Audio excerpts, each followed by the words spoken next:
Data breaches, rogue AIs, autonomous drones. The world of tech can be kind of a scary place sometimes. So this Halloween, I'm dressing as spooky tech news guy. Ooh. Halloween? I don't even have to chip. Yeah, what the? Yeah, what? Yeah, you wrote this. What the heck? AMD's Radeon RX 590 is real. After weeks of rumors, Andreas Schilling from tech website Hardware Lux posted a photo of the card's box, and the rest is history. Just kidding. It can't be history because history is in the past. And this is still in the future. There's no official details from AMD about the card yet, but all the leaks point to a few things that we can be almost certain about. The 590 will probably use a 12nm GPU built on the Polaris architecture, the same one used in the rest of the RX 400 and 500 series, and the card should fetch a performance increase of about 10 to 15% over a 580. That should put it in range to potentially take on Nvidia's GTX 1060. That is until Nvidia releases their upgraded GTX 1060, which has also been rumored for weeks. We'll get the final details when the RX 590 is expected to launch mid-November. Black Friday! Is that when Black Friday is? I have no idea, it's American Thanksgiving. I only know I don't even know when the Canadian one is. In more graphics card news, we reported last week on scattered reports about Nvidia's RTX 2080 Ti's dying. But it was unclear how widespread the issue was. Reports of graphical glitches and crashes have only continued to surface though, and now multiple tech outlets are looking into the issue. Tom's Hardware noticed that their life was no longer full of RTX because their card was, Tom's Hardware noticed that the GDDR6 memory modules were running extremely hot on the Founders Edition 2080 Ti, results that were backed up by Hardware Lux. So Gamers Nexus, home of tech Jesus Stephen Burke, blessed be, is asking to borrow 2080 Ti's from card owners who have experienced issues so they can run tests to zero in on the problem. Now, we don't know how widespread this is yet, but hopefully we'll get to the bottom of it soon and Nvidia can release a statement that's a little more specific than, yeah, I'm working on it. Just cool your jets, okay? Take a chill pill. Just don't lose your fuse, man. Nvidia sounds like a stoner. And move over Spectre and Meltdown because there's a new chip vulnerability in town affecting potentially all processors that use simultaneous multithreading or SMT.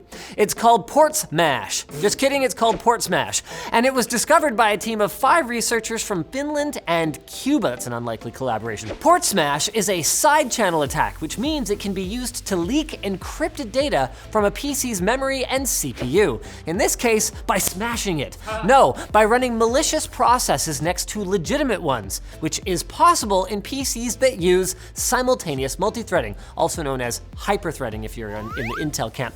Now, so far, the vulnerability has only been confirmed in Intel Skylake and Kaby Lake CPUs, the ones with hyperthreading, but the researchers believe it could also affect multi-threaded AMD processors.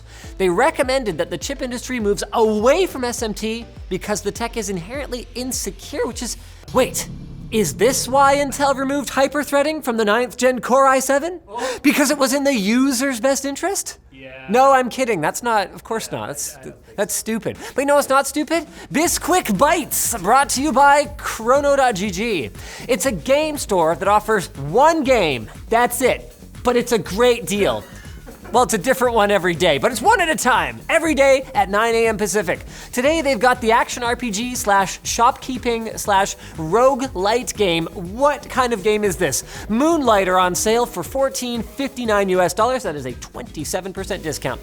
Chrono.gg works directly with game publishers to get you, the gaming public, deals just like this one every day. So if you miss today's, don't worry, there are multiple days in the week. Trust me, I have a calendar. So check it out at the link below or at chrono.gg/LTT. Facebook can't seem to stop getting hacked, as hackers have reportedly published messages from 81,000 accounts. And then this gets better before it gets worse? No, it gets better in terms of its badness. So they apparently have access to around 121 million accounts, which Facebook says, well, they may have acquired through a malicious browser extension, so, yeah. Oh, well, that makes it fine then, I guess. No, it doesn't. This is not a good look for a company that has endured what seems like innumerable scandals over the course of this year. And the year is not over yet. I have a calendar. It's not over yet. Oh, you're right. There's still 2 months left. This isn't a calendar, but it's a watch, unimportant details. What is important is that the beta for Bethesda's online multiplayer shooter, Fallout 76 has also endured some particularly heinous bugs, including one that deleted the entire game. And now users have discovered that they can speed up the in-game physics because it's tied to your game's frame rate. Why are they still doing this? Like, what self-respecting game engine? License Unity or Unreal Engine. What is wrong with you people? You actually care about this. It's so stupid. It's just so unnecessary. It's like if, what could I even compare this to? The level of dumbness is just, it's incomprehensible. Man, Linus is mad. So, I guess you might as well exploit the issue while you can, because Bethesda says it won't be fixed until the game's launch. Apple is expanding its vintage repair program to include older devices like the iPhone 4S, rats, I have an iPhone 4, not a 4S, and the 2011 iMac, potentially in response to the new right to repair protections that were passed in the US. And if people are gonna be repairing their iPhones instead of buying new ones, well dang it, I guess Apple wants to get in on the action, don't they? Can't lose out. Microsoft has botched their October update a few times already, and the final update, this is a new level of botch. We're consulting the calendar again here, okay? It's no longer October. You have a calendar. On top of that, a bug has been discovered that automatically allowed Universal Windows Platform, or UWP apps, to have access to Windows' entire file system, a privilege which is usually protected by user account control. So maybe this will get fixed in the November update that we'll get sometime in January. And Elon Musk says that Tesla is working on a semi-truck. No, we knew that. And old Musk doesn't even care whether people buy it because he thinks it's cool and futuristic like Blade Runner. Those are his words. No. You know what's cool and futuristic? Hyundai and Kia putting solar panels on the roofs of their cars.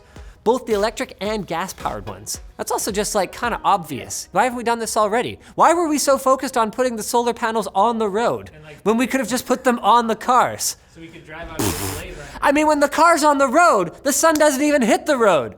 Didn't think about it that way. Ah, debunked. Fake news. And you know what else is debunked? This episode, because I've had enough.